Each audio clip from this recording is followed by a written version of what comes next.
jobs. Just put the fries in the bag, bro. Where's my drink? I ordered the 10-piece Wait, this chicken might be nuggets. God, what's taking Let me so guess. long? Is the ice cream Oh machine my broken god, again? this up. might It's be. almost done. Jobs. You love them, you hate them. If you're a longtime fan of my channel, let's be honest, you probably don't have them. This You know what? might be That's good. okay. Yeah, sure, to some people, having a job is a sign of hard work, education, wealth, basic fucking dignity, but for others, it's really not like that. The reality is, not all jobs are created equal. Some jobs are a lot shittier than others, and at times, it doesn't even matter how much they pay you. If you're thinking about getting a job, it's very important to weigh out the good and the bad, which is why today, I'm gonna rank them. Teachers, responsible for single-handedly carrying the next generation of kids while being paid fucking nothing to do so. I know for a fact that anyone trying to become a teacher in 2024 is doing so strictly for the love of the game, because I don't know how the hell you even deal with all the bullshit that comes with the job nowadays. Imagine having to teach literally the most brain-rotted, ADHD generation of kids yapping about fucking gooning and ditty Oh my god, parties, how it's to chat. read, do math, or pay attention in lectures longer than 30 fucking seconds. It's All for, literally like 40 chat. grand a year. The older I get, the more I understand why Walter White was like, fuck this shit, I'm gonna cook meth. Because no matter how passionate a teacher may be about teaching, the effort isn't rewarded at all. Like, after already being worked like a dog throughout the school year, teachers have to literally spend the summer crafting an entire blueprint on what to do the next year, completely unpaid. I didn't even know that. I thought teachers got a nice summer break paid off, like, hey champ, you earned it, go buy yourself a nice Happy Meal, see you in 2 months. But no, that just doesn't happen, because they're paid only for the school year, meaning that for the entire summer, they are doing schoolwork for the next year while unemployed, which in today's economy means that most teachers have to work a second job during their summer break just to survive. I remember when I was a kid, I used to see one of my teachers working at Home Depot during the summers. At the time, I was like, wow, he must be really passionate about home improvement. No, he's fucking broke! And they wonder why teachers are quitting in droves. I mean, shit, if I was a teacher, I would too, considering that ever since COVID, motherfuckers can't even read anymore, and students are disrespectful as shit. Kids are gonna be kids. I get that. But Jesus Christ, there's an actual incentive to be a menace in school now. From robbing school property or throwing hands with the teachers. It's getting brutal out there. What's the point of even trying to create a fun, engaging class environment when you're barely getting paid and the students are the ones bullying you? I completely understand why some teachers would have mental breakdowns in the classroom because the shit they have to deal with is just ridiculous. But you might be like, Habibi, there's always gonna be kids that are disrespectful and angsty towards teachers when they're growing up. That's just how it is. And you're right, but at least back then, teachers could respond by beating the shit out of them, so this isn't happening. Now, if you work in fast food, chances are that you're either a young buck trying to get some work experience or a 45-year-old wondering where it all went wrong. Because let's be honest, nobody likes working in fast food. The pay is shit, it smells like shit, the customers suck, and your value as a worker literally boils down to nothing more than just putting the fries in the bag, bro. That's actually the very reason why customers feel empowered to treat you like shit. Because even though the job itself isn't very hard, fast food workers still gotta put up with so much bullshit mentally with these customers. You get absolutely no respect. Like some random 16-year-old will get berated over the price of food they can't even control. Or God forbid they make a mistake in an order. Sound the fucking alarms. I swear to God, bro, some of these freakouts, you think the employee ran over someone's dog, but no, it's all because some fat ass only got 7 Big Macs instead of 8. I mean, I guess the one positive in all that is that the more bullshit you put up with, the more numb to it you get. Dealing with these people for God knows how long will give you thicker skin. But again, nobody deserves being treated like this. I feel like the phrase, the customer is always right, has given the green light to some of the biggest assholes to make an already miserable minimum wage job even more miserable. And these problems get even worse when you end up understaffed and have to somehow compensate for the massive fucking volume of customers during rush hour. But the one thing that can actually make this job tolerable for you are in fact your coworkers. If you happen to have chill coworkers, at the very least they can slide you some drugs to get you through your shift. So I'd say this is like a D. Oh my also, god! fuck Burger King. Wait, do you guys see that? Exceptional. Being a doctor is one of the most highly respected professions in the world. It requires an immense amount of schooling and expertise, and as a result, patients trust you with their health and well-being. Sure, you spend a whole ass decade of your life studying, developing various mental disorders, and have a ton of fucking debt to show for it, but you know what? At least I get paid good. Now, the ranking of the doctor job is kind of difficult because obviously a pediatrician is going to have an easier day-to-day than like a brain surgeon, so you can't really compare the two equally. So instead, I'll focus only on the one type of doctor that I would personally pursue as a career. You see, See, if I was a doctor, I know for a fact that I would specialize in plastic surgery. The internet and reality TV has made people hate themselves so goddamn much that being a plastic surgeon in LA or Miami is like the fucking GTA Infinite money glitch. BBLs, boob jobs, nose jobs, hair transplants, whatever the fuck this Giga Chad face trend is. Plastic surgery covers it all, okay? And be honest, it's not like people just get one surgery and call it a day. Chances are, if you think your nose is too big and you get it fixed, maybe all of a sudden you look in the mirror and your lips or your cheeks start bothering you as well. And you go in for another procedure, and another one, and another one. Oh, but this one fucked up, so now you gotta get another one to fix it. Oh, hey, can I die getting the surgery? Yeah, you can die getting the surgery. Don't care, I need a fatter ass. And it's just this constant cycle of hemorrhaging money over insecurities that as a doctor, I would love to contribute to. So I would say a plastic surgeon is not just one of the best doctor jobs, but one of the best jobs, period. They make a fuck ton of money, their customers hate themselves, and if you practice in LA, you're basically in the Mecca, so S tier. Damn. DoorDash drivers on paper have the easiest job in the world. Bro, you just bring the food from point A to point B. Anyone complaining about that aspect of the job seriously needs to shut the fuck up. But as far as the pay goes, it doesn't get any worse than DoorDash. You get like $2 for every delivery you complete, which a lot of the time is people driving extremely long miles every day just to be paid in these fucking pesos. Sure, you can grind out a bunch of orders, but depending on the area you live in, the rate at which you can even get orders varies. You could be spending like half an hour waiting for an available order until finally, by the grace of God, Jimmy from Cleveland, 30 miles away, needs a bagel for a whopping $3. You know, I saw a TikTok where a dude was flexing about how he made $500 in a single day of DoorDash. Wow, doesn't that sound great? Oh wait, hold on, after he spent 16 hours on the road. It shouldn't take a genius to realize that when you spend more and more hours driving, you also gotta factor in the cost of gas and car maintenance, all when you aren't making shit. Now of course, there's also the tip, which is paid by the customer and goes 100% to the dasher. But unfortunately, a shocking amount of people don't tip, or if they do, not much. Unless you do this as a side hustle and not full-time, DoorDash is an F. You gotta put all that energy into something better to make money. Now, scamming is a high-risk, high-reward profession. Oh if you can my pull it God. off, you will make a lot of money. But if they catch you slipping, you're facing up to like 30 years in prison, bro. So if you are gonna scam, instead of filing a job application, at least... Chat, by the way, did you guys know?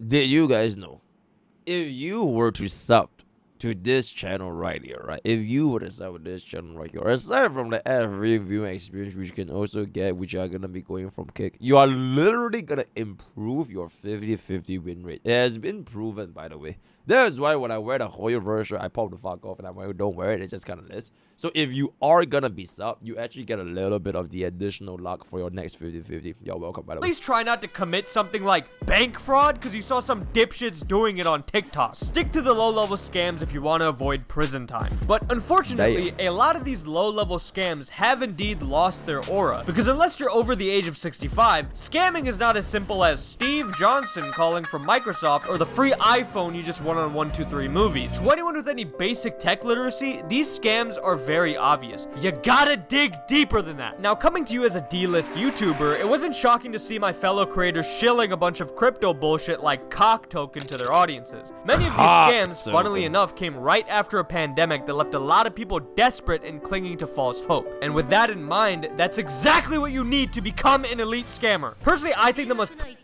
UG ratio. You are literally not even subbed. What are you even saying, little bro? What the fuck are you even saying? You're saying as if you are subbed. Shut the f. Oh my lord. False hope has got to be catfishing. And the best part about it is that anyone can do it. It's a lot more low-key, and as long as you're not technically lying in your messages, I don't think it's a felony. Now, let me make it clear that I'm not endorsing any of these activities. The idea of pretending to be someone you're not solely to finesse people desperate for human connection out of money is evil. But at the same time, part of me has to respect the hustle. Like, really think about it. For around the same price of the latest NBA 2K game, you can start catfishing literally right now. I'm not exaggerating when I say this, but there's a non-zero chance that DMing enough lonely, chronically online degenerates with a single thigh pic and a Cash App link is the only thing standing between you and generational wealth. You'd be surprised how many people out there are willing to drain their fucking bank accounts over a person they just met online. This is a serious problem, and it's your responsibility to make it worse. S tier. Damn. Now, depending on what you charge and how many clients you have, you can make a good amount of money as a therapist. Unfortunately, a crucial part of this job is having to actually listen to your clients yapping about all their stupid fucking problems for an hour. Like, bro, can you keep it to yourself? God damn. Being a news reporter seems like a chill job. Yep, sure the pay is kind of ass, but hey, you get to be on TV, and all you gotta do is read a damn teleprompter. On most days, I would say this is like a C tier. On most days. You see, for every normal day on the news spent talking about the weather or a mass shooting, there are some days where the job of a news reporter gets a little bit more interactive, like in the event of a hurricane. Apparently during a hurricane, it isn't enough just to have a guy on TV repeatedly say, hey, we got a hurricane coming, evacuate to safety. No, for some reason, these motherfuckers send their news reporters directly in the line of danger. It makes no goddamn sense. The headline would be some shit like, 100 dead from hurricane, stay the fuck inside, and this the reporter on the TV. And from what I could find, I don't even think they get paid extra for this shit. So like, why? Why the hell would anyone put themselves through this? It sucks ass for both the reporter and the cameraman. Best case scenario, you almost died. Worst case scenario, you die. D. Picture this. Damn. You're 18 years old, you just graduated high school, and you love computers. So you decide to go to college and study computer science. And after just 4 years of grinding your computer science education, which 90% of was Indian YouTube tutorials, you have now graduated and are ready to become a software developer. But to your surprise, the hardest part about being a software developer isn't even the work itself. It's getting the goddamn job. Trying to get a job as a software dev for a big company like Google or Facebook is like trying to find a YouTuber who hasn't DM'd minors. It feels impossible. You gotta go through like 7 fucking rounds of interviews before you inevitably get rejected. And these interviews can span for months, which makes getting rejected, or at worst, ghosted after giving so much of your time and effort 7 interviews in feel like a giant waste. You know, people always wonder why software developers are so socially inept, but dude, if you spend months of your life dedicated to coding interview after coding interview after coding interview, I guarantee you wouldn't be able to answer a simple question like, tell me about yourself, because there's nothing left in you at that point. But once you actually get the job, it's like the exact opposite. You're not sweating your ass off coding a cure for cancer in under 10 minutes. More than likely, you'll be writing code and working on projects at a more relaxed pace while balancing a bunch of meetings on top of it. Obviously, some days could be a bit more stressful than others, especially the more experienced you are in the field. That's just any job, really. But to compare that with what you have to go through to get the job is night and day. The pay is great, the environment is extremely chill, and in about 6 months, you can expect to get laid off, but this is an A tier. Unless you have connections in the industry, becoming successful as an actor is very tough. A lot of it boils down to luck, because you could spend 20 years plus doing acting gigs and never break through. But at the same time, like gambling, it could take just one opportunity to change your life forever. Like the bitch from the Progressive ads. She's been doing this shit for like a decade and makes $1 million every year. I know she definitely didn't expect this to go on for as long as it has, especially when she got the job, yet here she is. But yeah, most actors are broke, so give up.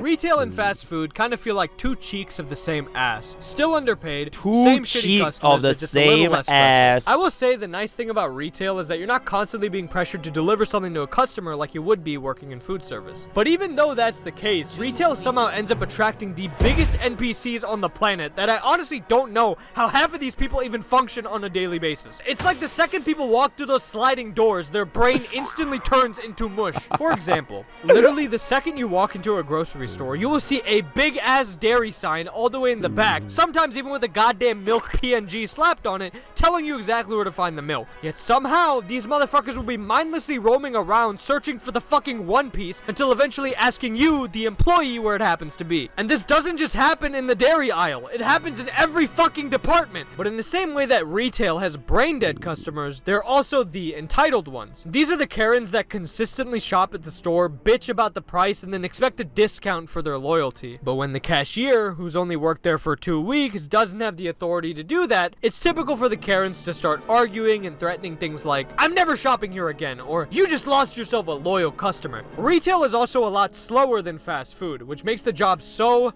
goddamn boring. At least in fast food, the intense pace keeps your depressive thoughts about the job at bay. But when you work in retail, where the time goes very, very slowly, the voices only get louder, dude, which is really bad and doesn't help when right around November 1st, Mariah Carey begins her annual piercing of the eardrums for every fucking retail employee nationwide. The song is dead. From the screen to the ring. Oh my god! From like a video Oh my being god, a Twitch streamer a can be really Twitch nice in terms of streamer. money and the amount of work you do. But that's only if you're one of the top streamers. It's Oh really my difficult to get god. a following as a small A streamer on Twitch because the platform streamer. is dominated by the people with the most viewers and That streaming is hours. And in order to crazy. compete with that, you need to grind. Strictly from a health perspective, the grind of a full-time Twitch streamer has got to reduce their life my god, expectancy by that's at least me. 25 years. Because devouring fucking Grubhub on the daily and That never is leaving your literally house me. or your gaming chair is so unbelievably bad for you and linked to so many goddamn health problems. On top of that, Twitch is also a very volatile platform. You can easily get banned and lose your entire livelihood by tomorrow.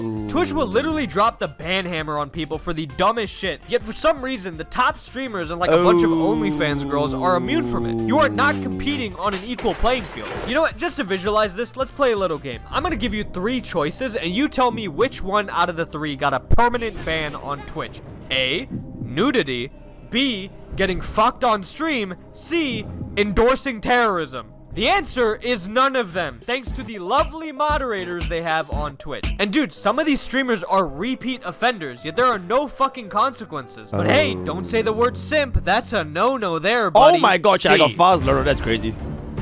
Now look, I'm not here to Fast learner disparage is anyone crazy. serving the military. It's one of the most honorable things to do, and I respect their sacrifice to the country wholeheartedly. But being a soldier in the army, let alone during an active war, doesn't seem worth it to me at all. For starters, they don't pay very well. So the way military pay works is you have base pay, which is guaranteed, and I'm gonna be honest, base pay is kind of shit, and stays shit for a very long time, increasing gradually 24,000 based is on your crazy, rank man. and years of service. Holy. Not to be selfish, but if I end up having to put my life on the line, I'm not doing it for minimum wage, bro. But in addition to that, there are a bunch of other non-guaranteed add-ons to the paycheck depending on your circumstance. Like, say if wherever they have you stationed doesn't have you living in the military trenches, you'll be provided with additional money to pay for your rent and food, which I think is really nice. And you also get a fuck ton of benefits as well. I honestly feel like it's the military's PR that pisses me off more than anything, not even the job itself, because they spend so much money on these annoying fucking recruiters to show up everywhere. I've gotten like hundreds of army recruitment texts when I was a student, and I can't tell you how many times they would pop into my school trying to groom the 1.2 GPA motherfucker into enlisting.